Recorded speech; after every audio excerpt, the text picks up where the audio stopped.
नमस्कार, मैं अंजना और आप देख रहे हैं खाकी वर्दी। आइए बढ़ते हैं आज की बड़ी खबर की ओर। महाराष्ट्र में मराठी भाषा को लेकर आरएसएस नेता भैयाजी जोशी के बयान से सियासी खलबली मच गई है। हाल ही में भैयाजी जोशी ने घाटकोपर में कहा था कि मुंबई में रहने के लिए जरूरी नहीं कि मराठी सीखी जाए, यहाँ गुजराती से भी काम चल जाता है।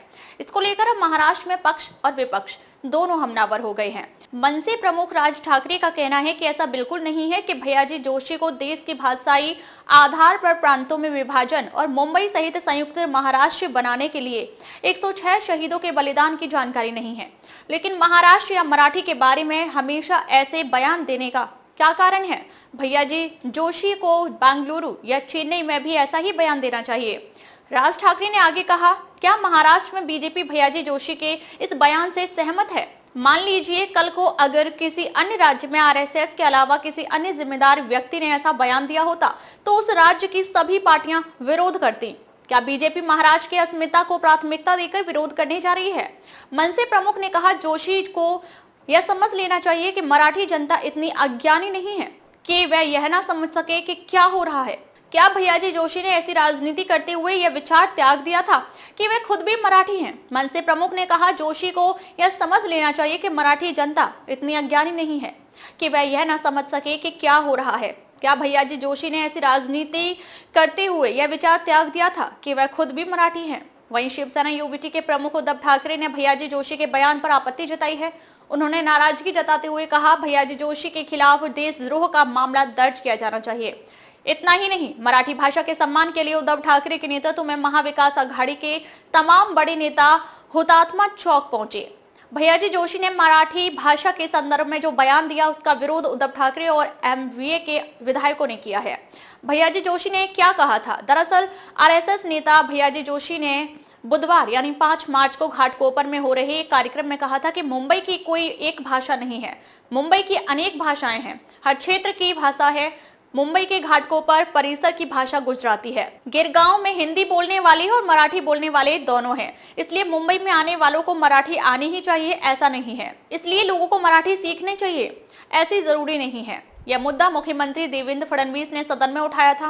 उन्होंने कहा था कि महाराष्ट्र की भाषा मराठी ही है, सबको मराठी आनी चाहिए। सीएम फडणवीस ने कहा था, मुंबई में रहने वालों को मराठी सीखनी ही चाहिए। मैं सरकार की तरफ से कहना चाहता हूं कि महाराष्ट्र की भाषा मराठी है, यहाँ पर सभी भाषा का सम्मान किया जाता है। जो खुद की भाषा से प्यार करता है वहीं दूसरों की भाषा का सम्मान करता है। शासन की भूमिका पक्की है, शासन की भूमिका मराठी है। नवी मुंबई के सिरवनी के एक लॉज में मिला महिला का शव। नवी मुंबई के सिरवनी गांव में मौजूद मिनी महल लॉज में एक महिला का शव मिला है। महिला मंगलवार रात एक युवक के साथ लॉज में आई थी। सुबह 5 बजे के करीब युवक लॉज से निकल गया था। बाद में जब लॉज के नौकर ने वहां जाकर देखा तो महिला का शव नग्न अवस्था में पड़ा था। लॉज के मैनेजर ने तुरंत नेरुल पुलिस को घटना के बारे में जानकारी प्रदान की, जिसके पश्चात पुलिस चौकी पर पहुंची। पुलिस ने मौके पर पहुंचकर लॉज में लगे सीसीटीवी कैमरों को और दस्तावेजों की जांच की। दस्तावेजों की जांच में पुलिस को युवक का आधार कार्ड मिला है। हालांकि युवती के बारे में अब तक कोई जानकारी नहीं मिली है। नियमों के मुताबिक लॉज में जाने के लिए दोनों लोगों को अपने दस्तावेज देने होते हैं, लेकिन इस मामले में लॉज मैनेजर ने केवल युवक के दस्तावेजों के आधार पर दोनों को अंदर जाने दिया। पुलिस ने फॉरेंसिक टीम को बुलाकर महिला की जांच के लिए दस्तावेज इकट्ठे किए और उसके बाद महिला का शव पोस्टमार्टम के लिए वाशी स्थित महानगर पालिका भेज दिया है। अब पोस्टमार्टम रिपोर्ट के आधार पर ही महिला की मौत के बारे में सही जानकारी प्राप्त हो पाएगी। पुलिस सूत्रों ने बताया कि प्राथमिक दृष्टि से पता चल रहा है कि युवती नशे में थी और उसी अवस्था में उसने शारीरिक संबंध बनाया, जिसके चलते उसकी मौत हुई होगी, क्योंकि पुलिस को प्राथमिक जांच में महिला के शव पर किसी भी प्रकार के कोई निशान नहीं दिखे हैं। मुंबई के लॉज में एक डेड बॉडी मिली है, क्या पूरी जानकारी है? नेरुल पुलिस स्टेशन के हद्दी में शिरवणे गांव में मिनी महल लॉजिंग करके एक लॉज है, उसमें एक महिला का मृतदेह है ऐसी इन्फॉर्मेशन हमें 9:30-10 बजे मिली। उसके बाद पुलिस टीम वहाँ पे जाने के बाद ये इन्फॉर्मेशन मिली कि एक कपल 2 से 3 बजे के बीच में लॉजिंग में आया था और उसके बाद लैंगिक उत्तेजक द्रव्य का ओवरडोज होने की वजह से उस महिला का मृत्यु हुआ है, ऐसे प्रथम दर्शनी प्राइमा फेसी लग रहा है। इतना इन्फॉर्मेशन अभी तक है, आगे का इन्वेस्टिगेशन पुलिस कर रही है। उसके साथ में जो लड़का था वो बाकी record checking and CCTV checking अभी चालू है, उसके भी पीछे पुलिस की अलग टीम लगी हुई है। सर लड़की कहाँ का रहने वाले थे और क्या उम्र? वो रिकॉर्ड देखने के बाद मैं आपको वापस बताता। 10वीं का पेपर देकर घर जा रही 2 छात्राओं के साथ शिक्षक की हैवानियत। कार में की 2 छात्राओं से छेड़छाड़। शिक्षकों के साथ कार में सवार होकर घर जा रही थी छात्राएं। कार में हैवान शिक्षक की काली करतूत। कारंजा ग्रामीण पुलिस थाने की घटना। कार में सवार अन्य 2 शिक्षकों ने छात्राओं को हैवान शिक्षक से बचाकर ऑटो से घर भेजा। महाराष्ट्र के वाशिम जिले के कारंजा तालुका में स्थित एक स्कूल की 2 छात्राओं के साथ स्कूल के एक शिक्षक द्वारा छेड़छाड़ करने की चौंकाने वाली घटना सामने आई है।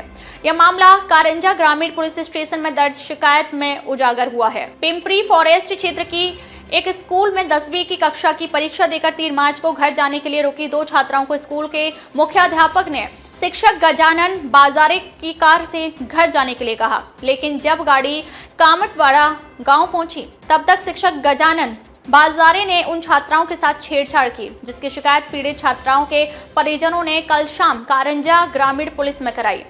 गाड़ी में 2 अन्य शिक्षक भी मौजूद थे, जिन्होंने बाजार की इस हरकत का विरोध किया और छात्राओं को कार से उतारकर ऑटो से घर भेजा। इसकी जानकारी पीड़ित छात्राओं ने अपने परिजनों को दी, जिसकी कल 5 मार्च को परिजनों ने पुलिस थाने पहुंचकर इस मामले की शिकायत दर्ज कराई। कारंजा पुलिस ने शिक्षक पर अपराध दर्ज किया है और इस हैवान शिक्षक की तलाश पुलिस कर रही है। वाशिम जिल्ह्यात सध्या 10वीचे पेपर चालू असल्या कारणाने स्वर्गीय बाबासाहेब नाईक विद्यालय पिंपरी फॉरेस्ट येथे 2 अल्पवयीन मुली पेपरकरिता गेल्या होत्या। त्यांचा पेपर दुपारी 2 वाजता सुटल्या कारणाने त्या शाळेजवळच उभ्या होत्या। बराच वेळ झाला असल्यामुळे त्यांना कोणी घ्यायला आलेले नाही। तेव्हा तेथील मुख्याध्यापक यांनी त्या 2 मुलींना म्हटले की आमची एक गाडी कारंजा येथे जाणार आहे, तुम्ही त्यामध्ये बसून जावा। तेव्हा त्या 2 मुली मारुती रिट्स या कारमध्ये शाळेमधून बसून कामटवाडा फाट्यापर्यंत आल्या होत्या। दरम्यानच्या ठिकाणी त्यामधील एक शिक्षक गजानन बाजरे यांनी मुलींचा विनयभंग केला, अशी तक्रार पोलीस स्टेशनला दिनांक 5/3/2025 रोजी आम्हास प्राप्त झाल्यानंतर आम्ही त्यावर तात्काळ गुन्हा नोंद करून घटनास्थळ पंचनामा केला। तसेच आरोपीच्या शोधकामी पथक रवाना केले, परंतु अद्यापपर्यंत आरोपीचा शोध लागलेला नाही। माननीय श्री अनुज तारे साहेब तसेच माननीय ॲडिशनल SP मॅडम तसेच पाडवी साहेब SDPO कारंजा यांच्या मार्गदर्शनात तपास सुरू असून आरोपीचा शोध सुद्धा सुरू आहे। अब तक ले बस इतना ही, फिर मिलते हैं एक ऐसी ही बड़ी खबर के साथ। तब तक के नमस्कार और देखते रहिए खाकी वर्दी।